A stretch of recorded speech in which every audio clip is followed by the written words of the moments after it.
বিরতির পর ফিরে এলাম ডেডলাইন ঢাকায়।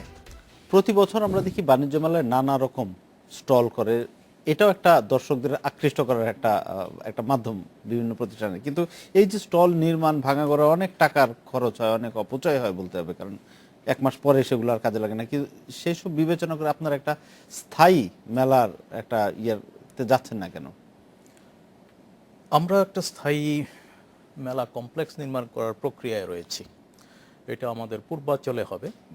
সরকার আমাদেরকে 20 একর জমি বরাদ্দ করেছেন এবং সেখানে কিন্তু 7 বছর ধরে প্রক্রিয়া এই এই এই প্রকল্পটি ঝুলে আছে। 7 বছর আগে এটা প্রকল্পটি হাতে নেওয়া আগে হয়েছিল। আমাদের যে জমির বিষয়টা আছে, জমির বিষয়টা সেটেল হয়নি। অর্থাৎ ধরুন 2 বছর আগেও আমাদের যে জমির অ্যালোকেশন ছিল সেটা 10 একর ছিল, কিন্তু 10 একরে অ্যাকচুয়ালি করাটা ডিফিকাল্ট। এখন কতটুকু জায়গা? এখন 20 একর।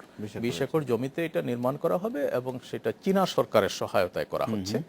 এবং সেখানে ধরুন 275 কোটি টাকা ব্যয়ে এই এর মধ্যে 265 কোটি টাকা দিবে চীন সরকার, এরকম একটা 265 কোটি টাকা, 10 কোটি টাকা আমাদের না এটা 210 কোটি টাকা দিবে চীনা সরকার এবং আমরা দিব 65 কোটি টাকা। তাছাড়াও আমাদের আরো কষ্ট আছে, কারণ হচ্ছে 20 একর জমির যে দাম আছে সেটা রেজিস্ট্রেশন খরচ সহ প্রায় 138 কোটি টাকা আমাদের প্রয়োজন হবে।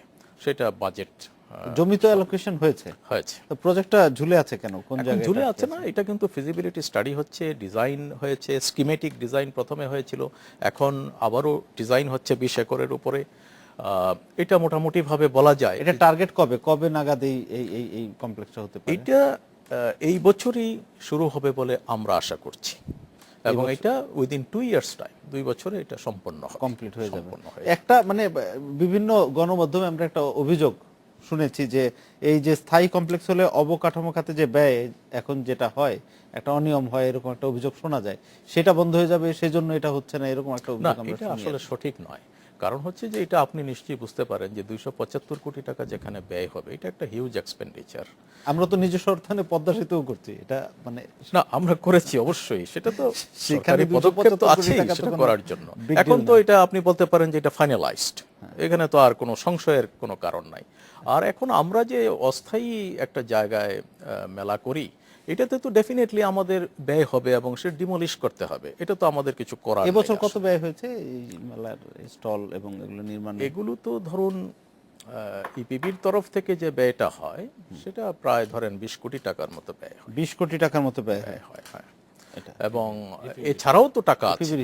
আপনাদের হিসাব কি আছে? আমাদের অ্যাকচুয়ালি আমি কংগ্রেচুলেশন জানাই ওনাকে যে 2 বছরের মধ্যে হবে প্রজেক্টটা এখন একটা স্টেজে এসেছে। কারণ এই দাবিটা কিন্তু ব্যবসায়ীদের অনেক দিনের, যে একটা ফেয়ার গ্রাউন্ড, আমাদের পার্মানেন্ট ফেয়ার গ্রাউন্ড থাকার। আপনি আমাকে বলেন কি কি কারণ আপনারা এটা চান? অবশ্যই, কারণ এখানে হয়েছে কি, আপনার একটা ফেয়ার গ্রাউন্ড, কিন্তু আপনি আপনার প্রোডাক্টটাকে আপনি কিভাবে মার্কেটিং করবেন। উনি যেটা বললেন যে আমাদের, আপনি প্রথমে যে প্রশ্ন করেছিলেন যে আমাদের এক্সপোর্ট অর্ডার কি আসছে, এক্সপোর্ট অর্ডার কিন্তু এই ধরনের বাণিজ্য মেলা আসে না। ওনার যদি একটা আপনার ফেয়ার গ্রাউন্ড থাকতো পার্মানেন্ট, ওখানে কিন্তু উনি প্রতি সপ্তাহে কিন্তু একটা না একটা আপনার ইভেন্ট কিন্তু এক্সপো করতে পারতেন, যেটা আমরা বিভিন্ন জায়গায় সিঙ্গাপুরে, দুবাইতে, আজকে চায়নার দিকে তাকান, চায়না কিন্তু তাদের এই ডেভেলপমেন্টটা কিন্তু এক্সপো দিয়ে করেছেন, ওয়ার্ল্ড এবং তাদের প্রতিটা প্রভিন্সে, আপনারা কেন সরকারের উপর চাপ দিচ্ছেন না? অবশ্যই আমাদের চাপ তো অবশ্যই ছিল। এখানে এত সময় লাগলো কেন? 7 বছর ধরে প্রজেক্টটা ঝুলে আছে। এখন যে হচ্ছে এটা আমরা আশাবাদী যে হবে, কারণ 7 বছর তো ঝুলে ছিল। এখন আমি বললে তো কালকে আর হবে না, কারণ আমাদের চাপ তো ছিলই, চাপের কারণে হয়তো হচ্ছে এখন। কিন্তু এখন আমাদের যত তাড়াতাড়ি এটা করা সম্ভব। উনি বললেন যে 20 কোটি টাকা, 20 কোটি টাকা তো শুধু ইপিবি খরচ করেছে। ইন্ডিভিজুয়াল যে সকল আপনার প্যাভিলিয়নগুলি, স্টলগুলি, আমরা আমাদের স্টল একটা প্যাভিলিয়ন, ইপিবি তো বেসিক স্ট্রাকচারটা করে দেয়, তারপরে রাস্তাঘাট ইনফ্রাস্ট্রাকচার করে দেয়, তারপরে আপনাদের আমরা তো নিজেরা আমাদের স্টলগুলি বানাতে হচ্ছে বা প্যাভিলিয়নগুলি বানাতে হচ্ছে। এক একটা প্যাভিলিয়ন বানাতে কারো 1 কোটি 1.5 কোটি টাকা খরচ হচ্ছে, এবং এটা 1 মাস পরে কিন্তু আমরা ভেঙে ফেলতে, পুরোটাই অপচয় হচ্ছে। এখন আমরা আসলে সরকারের যে ফান্ডের কথা যেটা বললেন, এখন তো টাকাটা আমরা চায়না সরকার থেকে পাচ্ছি। ইভেন আমরা যারা এই এক্সপোগুলি করে আসতেছি, তো উনি আমার থেকে নিয়ে যাক না 2 বছরের অ্যাডভান্স, যে ভাই তুমি আমাকে 2 বছরের অ্যাডভান্স দিয়ে দাও। এভাবেও টাকা সংগ্রহ মানে প্রাইভেট সেক্টর থেকে টাকা সংগ্রহ করা আপনারা কি এই খাতটা টাকা সংগ্রহ করা তো কোনো ব্যাপার না। হ্যাঁ, আপনারা কি এই খাতটা এক্সপ্লোর করে দেখেছেন যে প্রাইভেট সেক্টর থেকেও তো অর্থায়ন না, সেটা পিপিপির আন্ডারে তো এখন হচ্ছে, কিন্তু সেটা আমরা আসলে পার্টিকুলারলি এই প্রজেক্টে না, এই প্রজেক্টে আমরা সেটা করি নাই। এখানে কিন্তু একটা বড় প্রবলেম হয়, যেমন হচ্ছে যে প্রথমে আমি বলছি যে আপনার স্টল নিয়ে, যেমন আমার প্রতি বছর স্টল থাকে 21 নাম্বার স্টল। তো আমার সব কাস্টমার জানে যে ওয়ালটনের স্টলটা, আমি ধরেন কথার কথা আমি ঢুকে বা দিকে গেলে গেলে এটা পাবো, ওয়ালটন, ডান দিকে হ্যাঁ গেলে এটা ওটা পাবো, পাবো, সবার মোটামুটি কিন্তু একটা আপনার আগে জানা থেকেই থাকে। জানা থাকে। তো এখন কি হচ্ছে যে এই বছর যেমন প্রবলেমটা হচ্ছে, গত বছরও ছিল, অর্থাৎ আগের যে কয় বছর আমি একটা প্যাভিলিয়ন ফিক্সড পেতাম, এখন কিন্তু সেটা পাচ্ছি না, এবং আমাকে যে টেন্ডার করতে হচ্ছে, আমি জানি না যে কোনটা করলে আমি কোনটা পাবো, এবং ইপিবিও কিন্তু আমাকে ডেফিনেটলি দিতে পারছে না যে আমি এত টাকা দিলে আমি এই স্টলটা পাবো। এটা কিন্তু একটা বড় ধরনের এটা প্রবলেম তো হচ্ছে। স্থায়ী অবকাঠামো হলেও আপনি না পেতে পারেন। না, তখন কিন্তু না পেলেও কিন্তু একটা অপশন থাকে যে এখানে ইলেকট্রনিক্স গুলো এখানে থাকবে। যেমন আমি এই আপনার স্থায়ী অবকাঠামোর ক্ষেত্রে দুইটা এক্সাম্পল আমি দিতে চাই। একটা হচ্ছে ক্যান্টন ফেয়ার, এটা হচ্ছে চায়নাতে, আর একটা হচ্ছে গ্লোবাল ভিলেজ ইউএই। তো ইউএইতে যে গ্লোবাল ভিলেজে ট্রেড ফেয়ার হয়, সেখানে প্রায় 50 মিলিয়ন ভিজিটর আসে ওয়ার্ল্ড ওয়াইড। আর ক্যান্টনে তো এটা আরও বেশি আসে, কারণ ক্যান্টনে 2বার হয়। তো আমাদের স্থায়ী অবকাঠামো হয়ে গেলে আমরা কিন্তু ফরেনারদের, আমাদের যে ফরেন ভিজিটর, তাদেরকে কিন্তু বলতে পারি যে তুমি এখানে আসো, আমার প্যাভিলিয়ন নাম্বার এত। তো এবং এখন আমরা কি হচ্ছে যে জাস্ট যেদিন মেলাটা শুরু হবে তার আমরা ম্যাক্সিমাম 2 মাস আগে আমরা স্টলটা পাই যে আমাদের এত নাম্বার স্টল দেওয়া হবে বা এখানে স্টলটা দেওয়া হবে। তার আগে কিন্তু আমাদের লবিং করতে হয়, নানান ধরনের একটা মানে প্রতিকূলতার সম্মুখীন হতে হয়। আমি এটা ওপেনলি বলছি, কারণ হচ্ছে এখানে কিন্তু অনেক প্রবলেম আছে। কারণ একটা স্টল আমার টার্গেট থাকে যে কাস্টমার, আমার যে টার্গেট কাস্টমার, তারা যেন প্যাভিলিয়নের বা বাণিজ্য মেলায় ঢুকেই যেন আমার স্টলটা পায়। এখন সবারই যদি সেটা প্রায়োরিটি থাকে, সেটা তো না, কার্যত সম্ভব না। তখন সেগমেন্ট হয়ে যাবে, মানে তখন কিন্তু এখন কিন্তু সেগমেন্টেশনটা নাই, তখন কিন্তু সেগমেন্ট হয়ে যাবে যে ইলেকট্রনিক সেক্টর এই সাইড, ক্লথিং এই সাইড, প্লাস্টিক এই সাইড, ফার্মাসিউটিক্যালস এই সাইড। তখন কিন্তু একটা সেগমেন্ট হয়ে গেলে যে দর্শনার্থী আসবে, তারাও কিন্তু ইজিলি তাদের যে টার্গেট যে প্যাভিলিয়ন, সেগুলো কিন্তু তারা ভিজিট করতে পারবে। এখন কিন্তু সেটা পারছে না। তাছাড়াও আমরা আমাদের যে মানে সেক্টরাল যে সকল মেলাগুলি, হ্যাঁ। ওখানে যদি পার্মানেন্ট একটা স্ট্রাকচার থাকে, তাইলে আপনি সারা বছরে কিন্তু ধরেন ওনাদের যেটা এক্সপোর কথাগুলো বললেন। উনি ইলেকট্রনিক্স নিয়ে সারা মানে উনি 5 দিনের জন্য একটা মেলা করতে পারে। আমি হ্যাঁ। প্লাস্টিকের জন্য, আমরা প্রতি বছর প্লাস্টিকের এবং এই জন্য খাত থেকে সরকারের অনেক রেভিনিউ এটা অবশ্যই আমরা যেমন এখানে প্লাস্টিকের আরেকটা জন্য বিষয় আছে। বিষয়টা হলো যে উনি যেটা বলেছেন যে আমরা 21 নাম্বার প্যাভিলিয়ন পাচ্ছি না, উনি তো পাবেন না। তার কারণ হলো কি, এটা বিডিং এর মাধ্যমে ওনাকে আসতে হচ্ছে। আমি কিন্তু ওনাকে কোনো গ্যারান্টি দিতে পারবো না যে উনি 21 নাম্বারটা পাবেন। হাইয়েস্ট বিডার উনি পাবেন। এখন উনি হয়তো চয়েস করতে পারেন 21 নাম্বার, 22 নাম্বার, 23 নাম্বার, 24 নাম্বার, এর মধ্যে উনি যেটা হাইয়েস্ট হবেন উনি সেটা পাবেন। এটা আমার পক্ষে এর চেয়ে বেশি কিছু করা হয়তো সম্ভব হবে না। তবে আমি যেটা বলতে পারি যে পার্মানেন্ট স্ট্রাকচার যখন হবে, তখন হয়তো একটা থাকবে যে হল নাম্বার 1 এটা ইলেকট্রনিক প্রোডাক্টসের জন্য, হল নাম্বার 2 প্লাস্টিক প্রোডাক্টসের জন্য। এইভাবে তখন আমরা কিন্তু ওনাদেরকে দিতে পারবো এবং সেখানে একটা ফিক্সড রেট আমরা করে দিতে পারি। কিন্তু আজকে এখানে উনি 21 চাইলে আরো তো 5 জন আমার কাছে 21 চাইতে পারে, আমি কিভাবে দেব তাকে? আমার পক্ষে তো দেওয়া সম্ভব না। সেজন্যই আসলে স্থায়ী অবকাঠামো সেক্টরাল হওয়াটা উচিত। এই আর আপনি যে সেক্টরালের কথা যেটা বললেন, আমরা কিন্তু কিছুটা করতে চেষ্টা করেছি এই বছর স্টলের ক্ষেত্রে, প্যাভিলিয়ন না, স্টলের ক্ষেত্রে করতে চেষ্টা করেছি। যেমন ধরেন ফুড স্টল কিন্তু এবার একই জায়গায় আছে, নির্দিষ্ট জায়গায়। আমরা 31টা ফুড স্টল দিয়েছি, 2টো সারি করে দিয়েছি, একটা পূর্ব পার্শ্বে আর একটা পশ্চিম পার্শ্বে, ওখানে সবই ফুড স্টল, অন্য কিছু নেই। আরেকটা হলো যে আমরা স্টল, জেনারেল স্টল যেগুলো করেছি সেগুলোও কিন্তু আমরা ডিমার্কেশন করে দিয়েছি।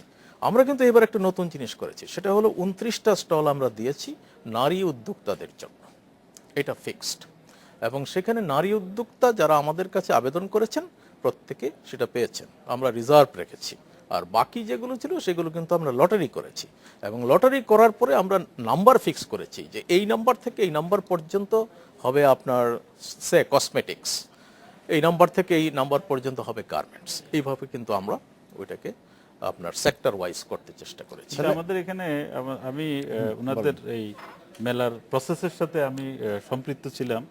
আমি যখন এফবিসিসিআই তে ছিলাম, তখন এফবিসিসিআই এবং ওনারা জয়েন্টলি প্রোগ্রামটা ইয়েটা করেন, মেলাটা করেন।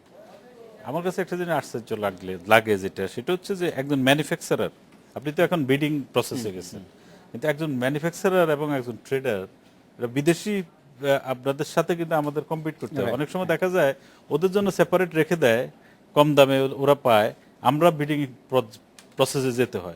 এবং একটা ম্যানুফ্যাকচারার, লোকাল ম্যানুফ্যাকচারার আর ইম্পোর্টেড প্রোডাক্ট বা একজন ট্রেডার, কিন্তু বিষয়টা কি উল্টো সেটা হওয়া কিন্তু- উচিত না? হ্যাঁ, যারা উল্টা হওয়া উচিত। যারা কিন্তু উদ্যোক্তা এখানে- তারাই তো এই প্রায়োরিটি জিনিসটার পাবে। জন্য কিন্তু এই আমাদের বৈষম্য অনেক কেন? সময় মানে আমাদের ম্যানুফ্যাকচারার কাম আসলে- এক্সপোর্টার। আসলে কিন্তু এটা কোনো বৈষম্য নয়। কারণ হলো যে ট্রেডার উনি যেটা বলছেন যে তারা কম দামে পায়, জিনিসটা এরকম আপনি ধরতে পারেন যে ম্যানুফ্যাকচারার যারা তারাই কিন্তু ভালো লোকেশনগুলোতে থাকতে চান।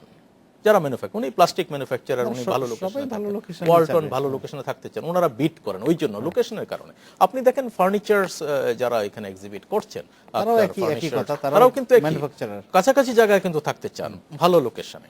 কিন্তু যারা ট্রেডাররা কিন্তু সবসময় ভালো লোকেশন কিন্তু খুঁজেন না। তারা যেটা করেন ওই যে জেনারেল পেভিলিয়ন যেগুলো আছে, জেনারেল পেভিলিয়ন যেটার কিন্তু দাম কম, সেখানে কিন্তু ওনারা সেখানে বিডিং যান। হয় না? ওখানে বিডিং হয়, কিন্তু বিডিং হলেও ওখানে কিন্তু লোকেশনগত কারণে কম্পিটিশনটা কম। এই হলো ব্যাপারটা, তারা তখন ওদিকে যায়। ম্যানুফ্যাকচারাররা চাইলে ওখানে কম দামে যেতে পারে। যেতে পারেন, অফকোর্স, ওয়াই নট, যেতে পারেন। কিন্তু তখন ওনারা যেটা মানে ফিল করবেন যে তারা হয়তো একটু খারাপ জায়গায় পেয়েছেন, ভিতরে পেয়েছেন, তাদের প্রোডাক্টগুলো ঠিক এক্সপোজড হচ্ছে না, এই বিষয়গুলো আসে, যে কারণে তারা প্রথম দিকেই থাকতে চান আর কি। হ্যাঁ, তো এটা তো এটা এই যুক্তি তো খুব স্বাভাবিক। আপনি যদি ভালো জায়গা চান তাহলে বেশি টাকা দিবেন, ভেতরে গেলে কম সেটা টাকা ঠিক দিবেন। আছে। আমি বলছি যে একটা ট্রেডিং কোম্পানির সাথে ওরাও তো বিডিং আসতে পারে, এবং ওরা বিডিং এসে কিন্তু ওরা নিতে পারে। না, তারা যদি না ফিল করে যে না, আমার তারা প্যাভিলিয়ন দরকার, তারা যদি আপনার টেন্ডার তো ওপেন সবার জন্য, হ্যাঁ সবার জন্য টেন্ডার আমার জন্য আমিও যেতে পারি, একজন ট্রেডারও কিন্তু ইচ্ছা করলে ওখানে যেতে পারে। এমন তো না যে এটা ম্যানুফ্যাকচারারদের জন্য টেন্ডার শুধু, এই জায়গাটা ম্যানুফ্যাকচারার বাইরে কেউ যেতে পারবে না। আমি টাকা বেশি বিট দিয়ে তো ওরা যেতে পারে না। এখন দেখেন আপনি যেটা বলছেন ট্রেডার আসছে না, তা কিন্তু সঠিক নয়। তার কারণ হলো কি, সে তো যেতে পারে। এই যে আমার কথা হচ্ছে তাহলে প্রায়োরিটিটা ফিক্স করা, একটা priority যে একটা রাখতে লোকাল হবে, ইন্ডাস্ট্রিকে হ্যাঁ, local industry। মানে প্রায়োরিটি দেওয়া। আমার লোকাল প্রোডাক্ট, কারণ আমাদের বাণিজ্য, আমাদের মেলার উদ্দেশ্য কিন্তু লোকাল প্রোডাক্টকে আমরা প্রমোট করা। প্রমোট করা, এটাই কিন্তু মানে মেলার উদ্দেশ্য। এই জন্য আমি বললাম এটা হয়তো থাকবে না যদি আমাদের যদি পার্মানেন্ট permanent structure স্ট্রাকচার, আমরা আসে, অনেক আশা করি সময় আমরা এই আমদানি সবগুলো মেলাও করতে সমস্যা- পারবো, রপ্তানি মেলাও করতে পারবো, লোকাল consumer। প্রোডাক্টের মেলাও করতে হ্যাঁ, পারবো, সব হবে। সেক্টরের মেলাও করতে পারবো। আপনারা সবাই একমত যে একটা পার্মানেন্ট স্ট্রাকচার course, এটা তো আমাদের অনেক- জরুরি। অনেক আগে এবং- হওয়া উচিত এবং ছিল। আমরা যেটা জানতে পারলাম যে খুব শিগগিরই কাজ শুরু হবে, 2 বছরের মাথায় হয়তো আমরা আশা করছি একটা পার্মানেন্ট। আমরা একটা বিরতি নিয়ে আসি, আরো একটা বিরতি, সাথেই থাকুন।